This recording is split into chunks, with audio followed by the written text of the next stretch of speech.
ओम शांति। आज 23 तारीख की मुरली है। मीठे प्यारे प्राणेश्वर प्रिय पिता कहते हैं, मीठे बच्चे, बाप की श्रीमत पर चलने से उच्च बनेंगे। रावण की मत पर चलने से सारी इज्जत ही मिट्टी में मिल जाएगी। प्रश्न, ईश्वरीय बर्थराइट लेने वाले वारिस बच्चों की निशानी सुनाओ। उत्तर है, ऐसे वारिस बच्चे पहला, बाप को पूरा पूरा फॉलो करते हुए चलेंगे। दूसरा, शूद्रों के संग से बहुत बहुत संभाल करेंगे, संभाल रखेंगे।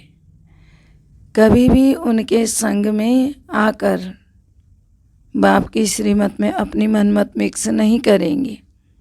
तीसरा, अपना सच्चा सच्चा पोता मेल बाप को सुनाएंगे। चौथा, एक दो को सावधान करते उन्नति को पाते रहेंगे। पांचवा है, कभी भी बाप का हाथ छोड़ने का संकल्प भी नहीं करेंगे। गीत है, माता ओ माता तुम सबकी भाग्य विधाता। ओम शांति, ओम शांति। बच्चों ने यह गीत सुना। जगदम्बा कामधेनु का वर्णन तो है ही। यह महिमा जगदम्बा की वास्तव में गुप्त रूप में तो यह ब्रह्मपुत्र नदी भी है, तो गाया भी जाता है। तुम माता पिता हम बालक तेरे, तो शिव बाबा ब्रह्मा के मुख कमल से बच्चे जब पैदा करते हैं तो यह माता कहलाती है। इसी को जगदम्बा कहा जाता है। यह है गुह्य बातें। यह बातें शास्त्रों में नहीं होती है। बाबा ने समझाया, शास्त्र भक्ति मार्ग की सामग्री होती है। बाबा बैठ सब शास्त्रों का सार समझाते हैं। ऐसे नहीं कि गीता पर समझाते नहीं। बाप तो खुद ही ज्ञान का सागर है। भले गीता भागवत आदि पढ़ा हुआ है। शिव बाबा के लिए ऐसे नहीं कहेंगे, वह तो सब पढ़ा हुआ है नहीं, वह तो नॉलेजफुल खुद से ही है।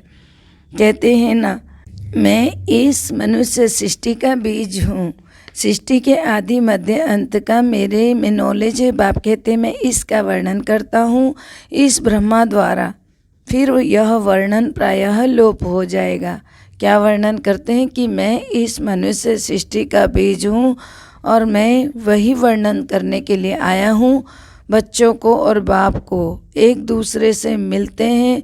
बाप को बच्चे जानते नहीं हैं, इसलिए बाबा अपना भी परिचय देते हैं और बच्चों को बच्चों का परिचय देते हैं कि मैं कौन तुम कौन, अर्थात मैं बीज हूँ तो तुम ही तो हो मेरे बच्चे। तो बाबा इस ब्रह्मा के द्वारा फिर यह वर्णन करते हैं। तो आगे जाकर यह सब कुछ लोप हो जाएगा। यह सच्ची गीता जो अभी बनाते हो वह भी हाथ में नहीं आएगी। गीता आदि के तो भक्ति मार्ग में शास्त्र हैं, वे ही फिर निकलेंगे। इन शास्त्र आदि पढ़ने से किसको भी सदगति नहीं मिलती। तुम बच्चे जानते हो, यह जो भी एक्टर्स हैं पहले सब बिगर शरीर मुक्ति धाम में थे, फिर यहाँ आकर शरीर धारण करके पाठ बजाते हैं। वह भी आत्मा में अविनाशी पाठ भरा हुआ है। यह सृष्टि का चक्र भी ऐसे ही, इनका रचयिता भी एक है। एक ही सृष्टि का चक्र फिरता रहता है। यह है अविनाशी बना बनाया ड्रामा। सतयुग में देवी देवताओं का राज्य था, अभी हम फिर से बन रहे हैं वही देवी देवता। परम पिता परमात्मा पहले पहले ब्रह्मा मुख से ब्राह्मण सृष्टि रचते हैं। पहले पहले नई सृष्टि है संगम की, पुराना और नया। ब्राह्मण है चोटी, पैर और चोटी, जहाँ सृष्टि का शुरुआत होने वाली और जहाँ सृष्टि के अंत होने वाली है, उस जगह को संगम कहा जा रहा है। तो पैर और चोटी मिल रही हैं इस वक्त। तो तुम ब्राह्मण बाप के साथ विश्व की रूहानी सेवा करते हो। बाप भी रूहों की सर्विस करते हैं, तुम भी रूहों की सर्विस करते हो। अर्थात जो तमो प्रधान बन गए ना, उनको सतो प्रधान बनाते हो। तो बाप की श्रीमत पर चलने वाले ही उच्चते उच्च पद पाएंगे। बच्चों को श्रीमत से ही श्रेष्ठ बनना है। तो तुम बच्चे जानते हो, हम सो देवी देवता सूर्यवंशी चंद्रवंशी थे, फिर माया ने हमारी इज्जत ले ली, पूज्य से पुजारी पतित बना दिया। श्रीमत से मनुष्य श्रेष्ठ बन जाते हैं, फिर रावण की मत से सारी इज्जत मिट्टी में मिल जाती है। अब फिर शिव बाबा की मत पर चलने से नई दुनिया में देवता बनेंगे। कदम कदम श्रीमत पर चलना है। गांधी जी भी नया भारत नया राज्य चाहते थे, परंतु नई दुनिया तो सतयुग को कहा जाता है। यहाँ तो दिन प्रतिदिन दुख ही बढ़ता जाता है। बाबा कहते हैं दुख बढ़ना ही है, तभी तो मैं आता हूँ ना। मैं अपने वायदे अनुसार फिर से आकर सहज राजयोग सिखाता हूँ। शास्त्र तो बाद में बनते हैं, गीता आदि भी वही बनेंगे। अब इस विनाश ज्वाला में सब खत्म होंगे। तुम इस चक्र को जानते हो। तुम बच्चों को स्कूल में जाकर समझाना है। तुम्हारी ये हद की हिस्ट्री ज्योग्राफी, इसको कोई वर्ड की हिस्ट्री ज्योग्राफी नहीं कहेंगे। बच्चों को तो बेहद की हिस्ट्री ज्योग्राफी सिखलानी चाहिए, तब यह उच्च पद पा सकते हैं। हद की हिस्ट्री ज्योग्राफी से हद का पद मिलता है, यह है बेहद की। इसमें तीनों लोकों का ज्ञान आ जाता है। आदि में निराकारी दुनिया में बहुत आत्माएं रहती हैं, अंत में भी फिर सभी आत्माएं नीचे आ जाती हैं। सूक्ष्म वतनवासी ब्रह्मा विष्णु शंकर का भी पाठ अभी है, तो तुम उन्हों से पूछ सकते हो।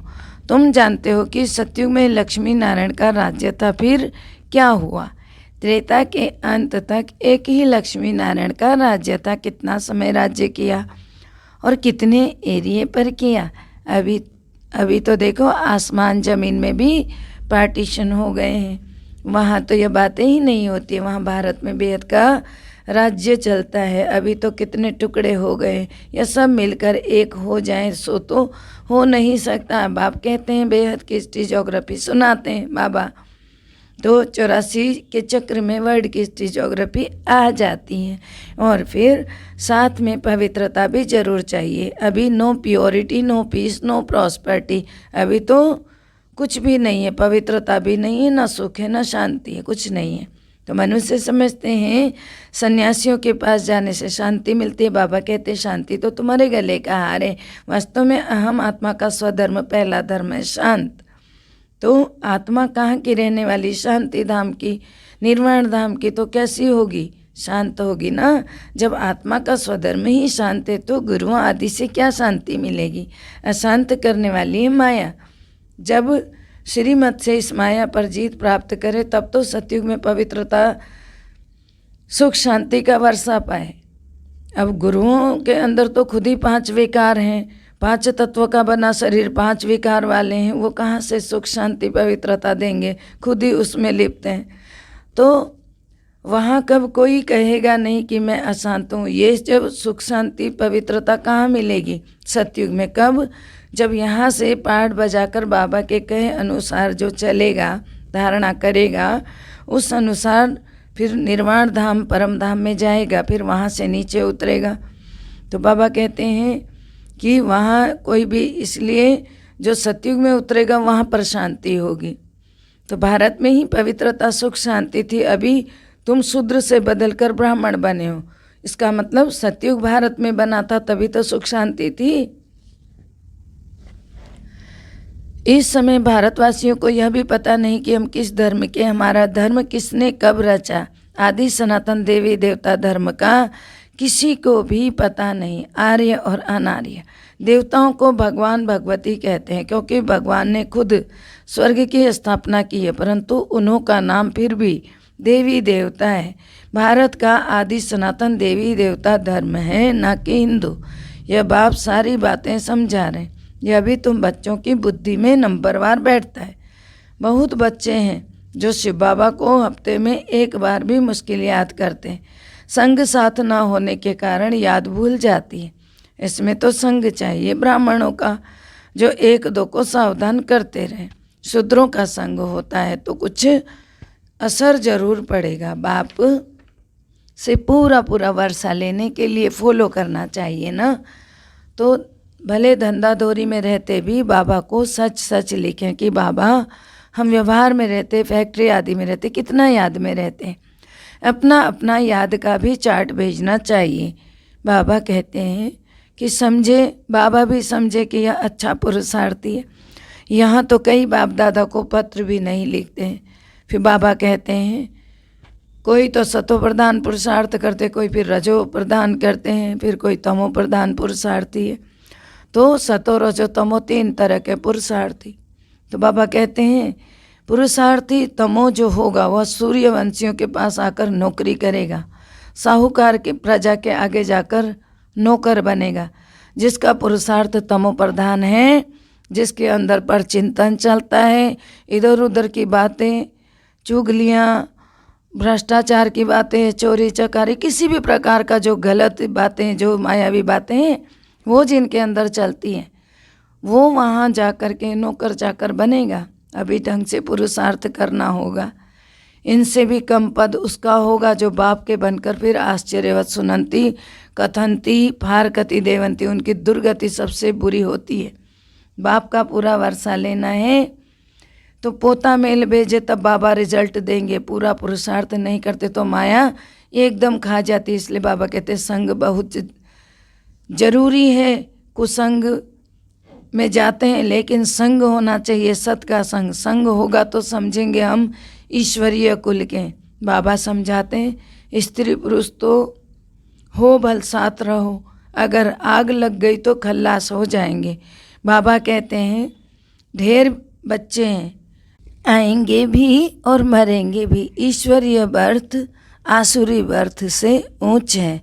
आजकल आसुरी बर्थडे बहुत मनाते हैं, उनको कैंसिल करके ईश्वरीय बर्थडे मनाना शुरू करना चाहिए तो पक्का हो जाए। बाबा राय देते पुराना बर्थ मनाना कैंसिल करके नया मनाओ। आज शादी का डे भी मनाते हैं, वह भी कैंसिल कर देना चाहिए। चेंज नहीं आनी चाहिए। बाप सिकिल दे बच्चों को, कहते हैं यह कोई नई बात नहीं है, तुम अनेक जन्म का सुख तुमने पाया है तो क्यों ना हम पवित्र बनेंगे। बाबा आपकी श्रीमत पर चलेंगे, आधा कल्प आसुरी मत पर चलें। तो यहाँ बहुत खबरदारी रखनी है। बड़ा भारी वर्षा है, बात मत पूछो। स्कूल में इम्तहान में नापास होते हैं तो मुँह ही पीला हो जाता है। यहाँ भी बहुत सज़ा खानी पड़ती है। बाबा साक्षात्कार कराते हैं। हम खुद तुमको पढ़ाते थे और कहते हैं श्रीमत पर चलो, फिर भी नहीं माना। कितना गुनाह किया, 100 गुना दंड देते, क्योंकि बाप की सर्विस में विघ्न डालते, श्रीमत पर नहीं चलते, बाप की निंदा कराते। श्रीमत पर चलने वाला सदा मीठा होगा। किसी पर क्रोध किया तो समझो आसुरी मत। कोई समझते हैं बाबा ने सभा में हमारी इज्जत ली, सबके आगे सुना दिया। अरे बेहद का बाप है तो सबकी इज्जत बढ़ाते हैं ना बाबा। तो बाबा को इतने ढेर बच्चे एक एक को छिपाकर थोड़ी समझाएंगे क्या। बाप को तो सबके सामने कह देते हैं। बाप तो बाप की श्रीमत से श्रेष्ठ थे, श्रेष्ठ बनेंगे। अपनी मत पर चले तो गिर पड़ेंगे, गिरते गिरते मर पड़ेंगे। यहाँ तो है ही चिंताओं की चिता। बाप तो वहाँ ले जाते हैं जहाँ चिंता का नाम ही नहीं। तो श्रीमत पर चलना पड़े ना, फिर जो चाहे सो बनो। श्री लक्ष्मी को वरने की हिम्मत चाहिए। अपना मुँह आईने में देखना चाहिए। हम कहाँ तक लायक बने हैं, जहाँ तक जीना है तब तक नॉलेज लेते रहना है। जगत अम्बा के तुम हो बच्चे, जो मम्मा की महिमा सो तुम बच्चों की महिमा। जगत अम्बा फिर मुख्य हो जाती है। 16,108 की भी माला है। रुद्र यज्ञ जब रचते हैं तो लाख शालिग्राम और एक शिव का चित्र बनाते हैं, तो जरूर वह सब मददगार होंगे ना। तुम सभी हो रूहानी यात्रा वाले, ब्रह्मा के मुख वंशावली, संगम युगी ब्राह्मण। परमपिता परमात्मा ब्रह्मा द्वारा नई रचना रचते हैं, धर्म के बच्चे बनाते हैं। तुम शूद्र धर्म के से बदल करके आकर ब्रह्मा मुख वंशावली बनते हो। माया बड़ी दुश्मन है, योग लगाने ही नहीं देती। बाबा कहते हैं ऐसे कभी नहीं कहना कि हमको योग में बैठाओ। एक जगह बैठकर योग लगाने की आदत पड़ जाएगी तो फिर चलते फिरते योग लगेगा नहीं। कहेंगे हम दीदी के पास जाकर ही योग लगाएंगे, बैठेंगे। तो बाप तो कहते चलते फिरते बाप और वर्षे को याद करो बस। वह गीता सुनाने वाले ऐसे नहीं कह सके, यह बाप ही कहते हैं मन मामे कम याद करो। स्वर्ग का भी तुमने साक्षात्कार किया हुआ है। बाबा अभी जास्ती कराते नहीं है, नहीं तो नए लोग समझते हैं जादू है। गीत था मम्मा की महिमा का। मम्मा तो ये ब्रह्मा भी तो है ना, परंतु माताओं को संभालने के लिए जगत अम्बा मुकर्रर करते हैं।